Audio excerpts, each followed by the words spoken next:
Hello guys, how are you. मैं भूपेंद्र सिंह आज एक नई वीडियो के साथ आज हम आपके लिए लेकर आए हैं फ्यूचर कंटीन्यूअस टेंस। तो सबसे पहले फ्यूचर कंटीन्यूअस की हम पहचान देखते हैं। वो कौन से टेंस होते हैं, वो कौन से वाक्य होते हैं जो फ्यूचर कंटीन्यूअस टेंस की श्रेणी में आते हैं। तो ऐसे वाक्य जिनके अंत में रहा होगा, रही होगी, रहे होंगे आदि शब्द आते हैं तथा कार्य के भविष्य काल में जारी रहने का बोध होता है, तो ऐसे वाक्य फ्यूचर कंटीन्यूअस टेंस में आते हैं। तो सबसे पहले जैसा कि हम जानते हैं कि हर टेंस को 4 भागों में बांटा गया है, तो इस टेंस को भी 4 भागों में बांटा गया है। Affirmative, negative, interrogative first type and interrogative second type. तो सबसे पहले हम बात करते हैं अफर्मेटिव सेंटेंसेस की। तो अफर्मेटिव सेंटेंसेस वो सेंटेंस होते हैं जिनमें सकारात्मक वाक्य आते हैं। तो सबसे पहले हम अफर्मेटिव का स्ट्रक्चर देखते हैं। स्ट्रक्चर के लिए वाक्य में हम सबसे पहले सब्जेक्ट यूज करेंगे और सब्जेक्ट के बाद हम हेल्पिंग वर्ब यूज करेंगे और विल या शैल, विल या शैल में से कोई एक चीज ही लगाई जाएगी और बी सब के साथ कंपलसरी, चाहे विल हो चाहे शैल। तो विल बी आप कह सकते हैं या शैल बी, ये हमारी हेल्पिंग वर्ब बनेगी जाके।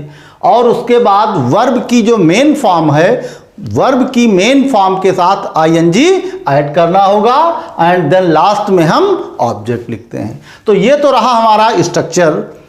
अब कुछ एग्जाम्पल्स दिए गए हैं, तो आइए हम एग्जाम्पल्स को देखते हैं। जैसे पहला एग्जाम्पल है, मैं खाना खा रहा हूंगा। तो सबसे पहले इसको ट्रांसलेट करने के लिए हमको लिखना होगा सब्जेक्ट। और पिछली वीडियो में बताया जा चुका है फ्यूचर इंडेफिनिट के कि कब हम शैल यूज करेंगे, कब हम विल यूज करेंगे। तो एक बार फिर हम रिपीट किए दे रहे हैं। सब्जेक्ट आई और वी के साथ हम शैल प्रयोग करेंगे। अदर्स जितने भी सब्जेक्ट्स हैं उन सब के साथ हमें विल यूज करना है। तो पहला एग्जाम्पल, मैं खाना खा रहा हूंगा। सबसे पहले हमको इसके लिए सब्जेक्ट लिखना होगा और सब्जेक्ट हमारा कौन है? मैं। कार्य करने वाला कौन है? मैं।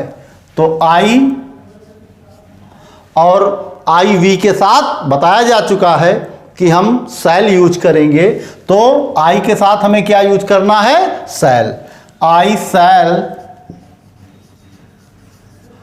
और बी तो हमें लगाना ही है, चाहे विल बी आए या शैल बी। कहने का अर्थ हुआ कि बी जो है ये कंपलसरी है। विल शैल में से तो कोई एक वर्ड होगा, लेकिन बी चाहे विल हो तो भी विल भी आएगा और शैल होगा तो भी ऐड किया जाएगा। तो आई शैल बी, आप ये कह सकते हैं हमारे इस टेंस की जो हेल्पिंग वर्ब है वो है विल बी या शैल बी। तो आई चूंकि सब्जेक्ट था फर्स्ट पर्सन, इसलिए आई के साथ यूज किया गया है shall be. I shall B.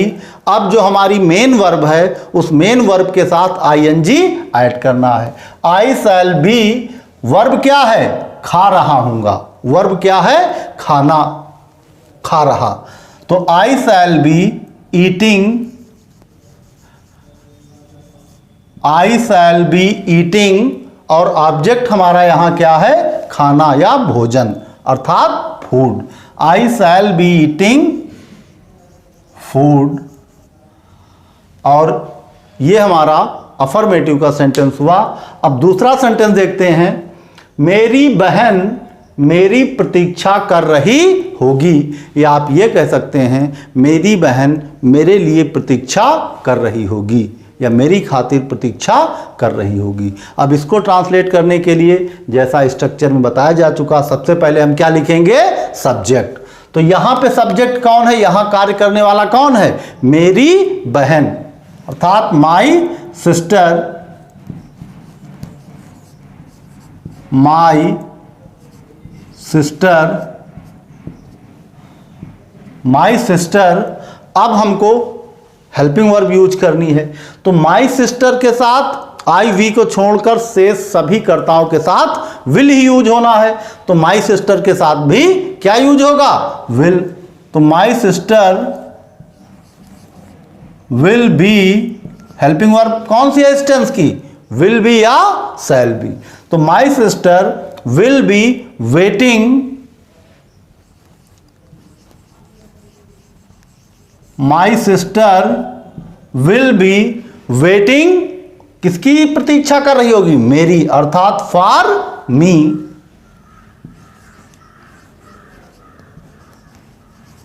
ये हुआ सेंटेंस।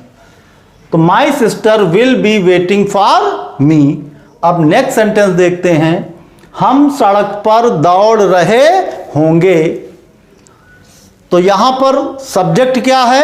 हम, अर्थात वी। और वी के साथ हेल्पिंग वर्ब कौन सी लगनी है? याद होगा आपको, आई और वी के साथ शैल, से सभी कर्ताओं के साथ विल। तो वी के साथ हम क्या यूज करेंगे? शैल। We shall B.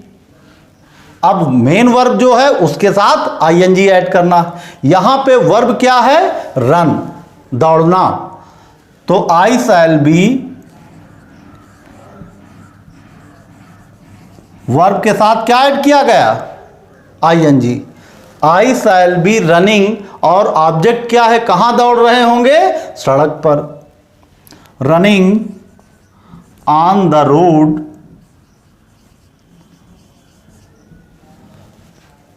और ये रहे कुछ एग्जाम्पल अफर्मेटिव सेंटेंस के।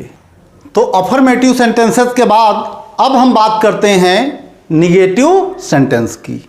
तो निगेटिव सेंटेंस में पहचान तो वाक्यों का अंत उन्हीं शब्दों के साथ होता है या उन्हीं शब्दों के उच्चारण से होता है जैसा कि अफर्मेटिव में होता था। बस निगेटिव सेंटेंसों में जो नकारात्मक शब्द होते हैं वो भी जुड़े होते हैं। जैसे अफर्मेटिव के लिए सेंटेंस था, मैं खाना खा रहा हूँगा। अब यहां पे वही चीज हो जाएगी, मैं खाना नहीं खा रहा हूँगा। तो पहचान में वही है, बस इन वाक्यों में नकारात्मक शब्द जुड़े होते हैं। तो निगेटिव के लिए स्ट्रक्चर देखते हैं। सबसे पहले हमको सब्जेक्ट यहां भी लिखना है, और सब्जेक्ट के बाद अफर्मेटिव में हम क्या करते थे? हेल्पिंग वर्ब एक साथ लिखते थे, शैल बी या विल बी। लेकिन यहां ऐसा नहीं है। हमेशा ध्यान रखिए, जब कभी हेल्पिंग वर्ब दो वर्डों से बनी हो तो निगेटिव अगर सेंटेंस होता है तो नॉट हमेशा उन दोनों वर्डों के बीच में ही एडजस्ट होता है।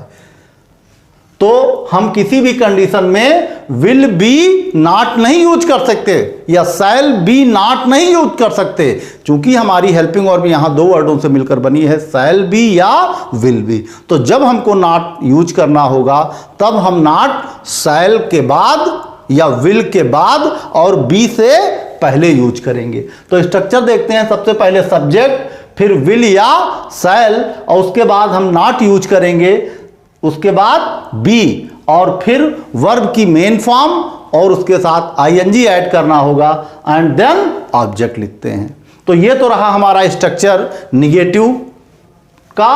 अब हम बात करते हैं कुछ एग्जाम्पल की। बोर्ड पे कुछ एग्जाम्पल्स दिए गए हैं, जिनमें पहला एग्जाम्पल है, शेर पिंजरे में दहाड़ नहीं रहा होगा, अर्थात शेर पिंजरे में नहीं दहाड़ रहा होगा। तो इसका ट्रांसलेट करने के लिए सबसे पहले हमको लिखना है सब्जेक्ट, और हमारा सब्जेक्ट क्या होगा? द लायन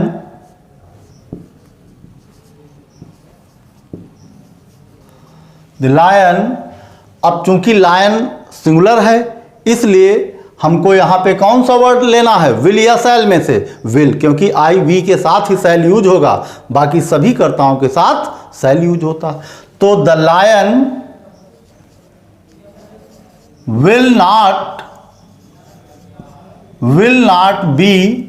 अब वर्ब की जो मेन फॉर्म है उसके साथ हमको आईएनजी ऐड करना है। तो वर्ब, यहां पे वर्ब क्या है? दहाड़ना, रोर। विल नॉट बी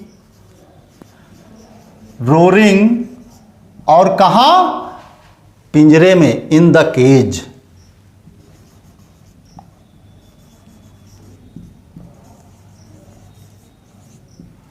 ये हुआ सेंटेंस हमारा।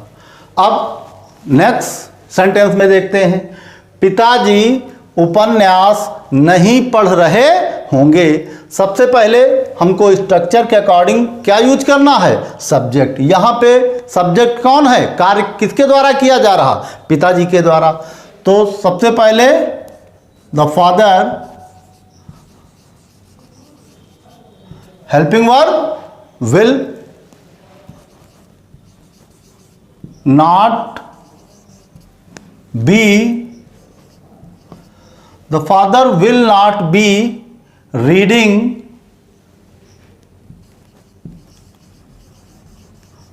the father will not be reading क्या, a novel।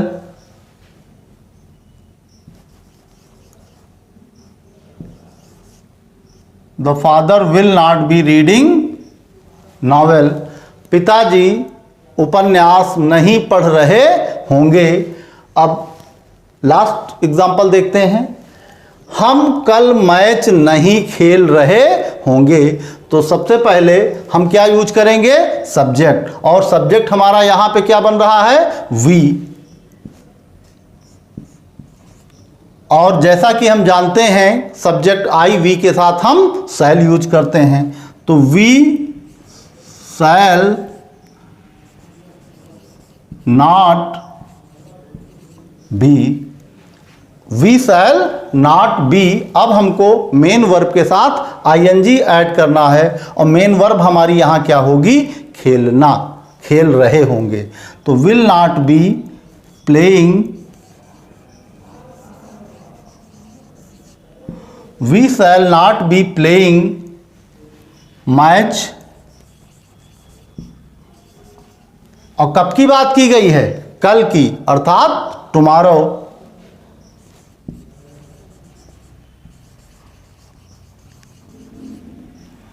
We shall not be playing match tomorrow, कल हम मैच नहीं खेल रहे होंगे। तो ये तो कुछ एग्जाम्पल हैं फ्यूचर कॉन्टिन्यूअस के निगेटिव के। अब हम बात करते हैं इंट्रोगेटिव सेंटेंस की। तो जैसा कि हमें पता है कि इंट्रोगेटिव सेंटेंस दो प्रकार के होते हैं, इंट्रोगेटिव फर्स्ट टाइप और इंट्रोगेटिव सेकेंड टाइप। तो इंट्रोगेटिव फर्स्ट टाइप के कौन से वाक्य होते हैं, ऐसे वाक्य जो क्या से शुरू होते हैं वो इंट्रोगेटिव फर्स्ट टाइप के होते हैं। और ऐसे वाक्य जिनमें प्रश्न सूचक शब्द वाक्य के बीच में आता है तो ऐसे वाक्य इंट्रोगेटिव सेकेंड टाइप के कहलाते हैं। तो यहाँ पे जो स्ट्रक्चर दिया हुआ है ये इंट्रोगेटिव फर्स्ट टाइप के अकॉर्डिंग लिखा हुआ है। सबसे पहले, चूंकि हमने जैसे पहले ही बताया जा चुका है कि जो भी वाक्य क्या से शुरू होंगे, ऐसे वाक्यों का ट्रांसलेट करने के लिए क्या की इंग्लिश कभी नहीं लिखी जाती। जिस टेंस में वो वाक्य है उसी टेंस की हेल्पिंग वर्ब यूज करते हैं, उसी से क्या का अर्थ निकल आता। तो यहाँ पे सबसे पहले चूंकि सेंटेंस क्या से शुरू हो रहे हैं तो हेल्पिंग वर्ब हम यूज करेंगे विल या शैल, लेकिन विल या शैल के साथ बी तुरंत या एक साथ यूज नहीं होगा।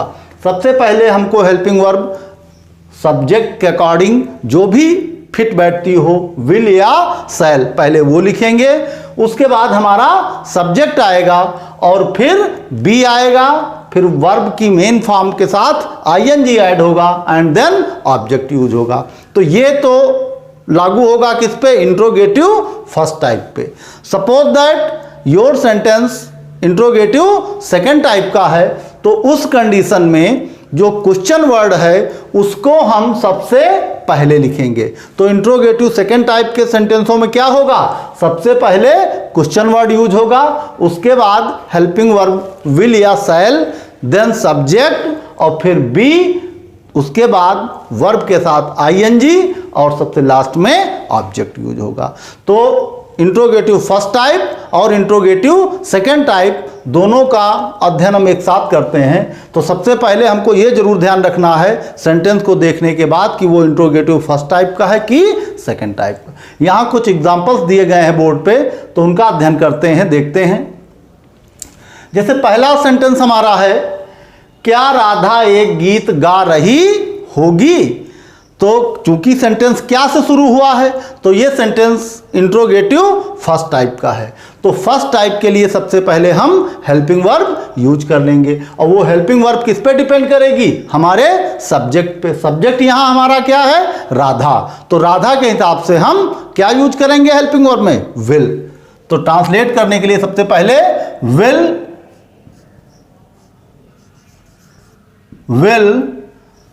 फिर सब्जेक्ट विल राधा, फिर be, will Radha be singing a song, क्या राधा एक गीत गा रही होगी। तो विल राधा बी, अब मेन वर्ब के साथ हमको क्या ऐड करना है, ING. Will Radha be singing a song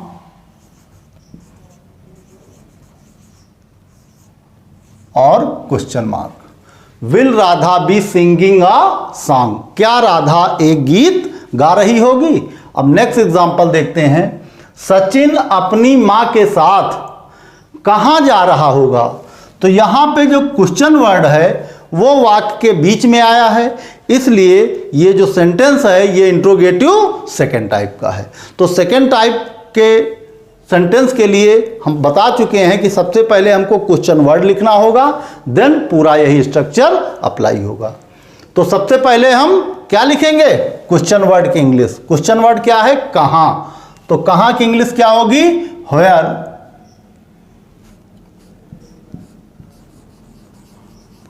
where. अब फिर हेल्पिंग वर्ब, तो हेल्पिंग वर्ब डिपेंड करेगी सब्जेक्ट पे। सब्जेक्ट यहां क्या है, सचिन। तो where will subject Sachin, where will Sachin be जा रहा। तो मेन वर्ब के साथ आईएनजी ऐड होगी, अर्थात going. Where will Sachin be going, और किसके साथ, अपनी मां के साथ, with his mother. Question mark. ये तो हुआ दूसरा सेंटेंस। अब हम देखते हैं थर्ड सेंटेंस, क्या मोहिनी स्कूल में पढ़ रही होगी। ये भी सेंटेंस क्या से शुरू हुआ है, अर्थात ये भी सेंटेंस इंट्रोगेटिव फर्स्ट टाइप का है। तो इंट्रोगेटिव फर्स्ट टाइप के लिए हम सबसे पहले लिखेंगे helping verb will,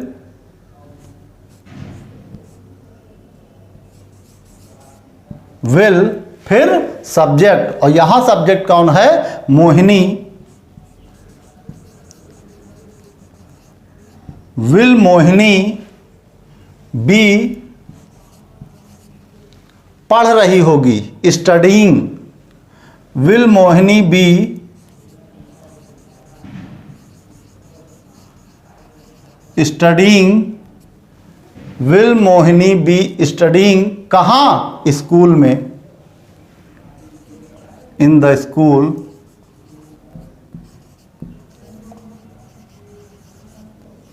question mark. अब लास्ट सेंटेंस देखते हैं, पिताजी ऑफिस में क्या कर रहे होंगे। तो क्या कर रहे होंगे, क्या। सबसे पहले question word what,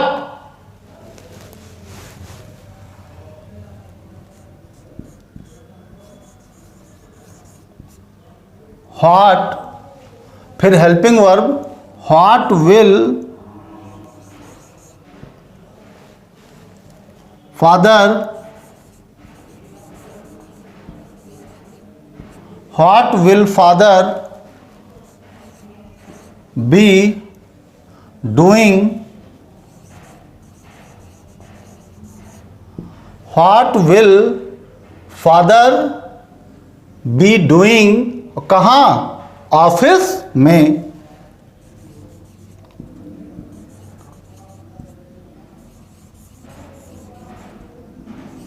in the office.